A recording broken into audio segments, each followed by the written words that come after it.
6 کلموں کی اس وضاحت میں خوش آمدید، یہ ہمارے رب کے لیے کچھ خاص الفاظ ہیں۔ تو چلیں اس سفر کو ایک ساتھ شروع کرتے ہیں۔ سب سے پہلے بات کرتے ہیں ایمان کے اعلان کی۔ یہ ہمارے ایمان کی بنیاد ہے۔ تو سب سے پہلے ہے پہلا کلمہ یعنی کلمہ طیبہ، جس کا مطلب ہے پاکیزگی کا کلمہ۔ اس کا مطلب ہے کہ اللہ کے سوا کوئی عبادت کے لائق نہیں اور حضرت محمد صلی اللہ علیہ وسلم اللہ کے رسول ہیں۔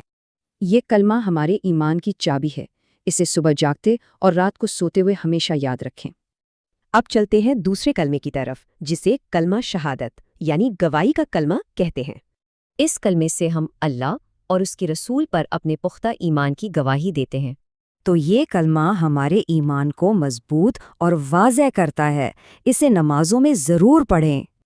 اب کچھ ایسے الفاظ سیکھتے ہیں جن سے ہم اللہ کی بڑائی بیان کر سکتے ہیں۔ یہ ہے تیسرا کلمہ، کلمہ تمجید یعنی اللہ کی شان اور بڑائی بیان کرنے والے الفاظ۔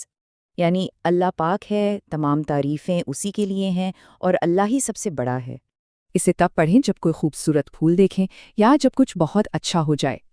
آگے ہے چوتھا کلمہ، کلمہ توحید، جو اللہ کے ایک ہونے کے بارے میں ہے۔ یہ یاد دلاتا ہے کہ اللہ ایک ہے، اس کا کوئی ساتھی نہیں اور ہر چیز اسی کی ہے۔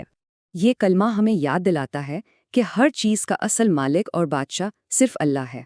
ہمارے سفر کا آخری حصہ معافی مانگنے اور حفاظت طلب کرنے کے بارے میں ہے۔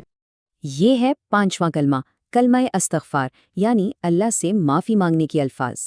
اس کے ذریعے ہم اللہ سے اپنی غلطیوں کی معافی مانگتے ہیں اور توبہ کرتے ہیں۔ کوئی بھی غلطی ہونے پر اسے پڑھیں، یاد رکھیں اللہ ہمیشہ ہمیں معاف کرنے کے لیے تیار ہے۔ اور آخر میں ہمارا چھٹا کلمہ، کلمہ رد کفر، جو کفر کو رد کرنے کے لیے ہے۔ ان الفاظ سے ہم اللہ سے پناہ مانگتے ہیں کہ ہم کسی غلط چیز پر یقین نہ کریں۔ یہ کلمہ ایک ڈھال کی طرح ہے جو ہمارے ایمان کو غلط سوچوں سے محفوظ رکھتا ہے۔ تو یہ تھے 6 کلمے، پہلا ایمان کی چابی، دوسرا وعدہ، تیسرا تعریف اور باقی بھی بہت خاص ہیں۔ اللہ ہمیں ان خوبصورت الفاظ کو یاد رکھنے اور ان پر عمل کرنے کی توفیق عطا فرمائے۔ آمین۔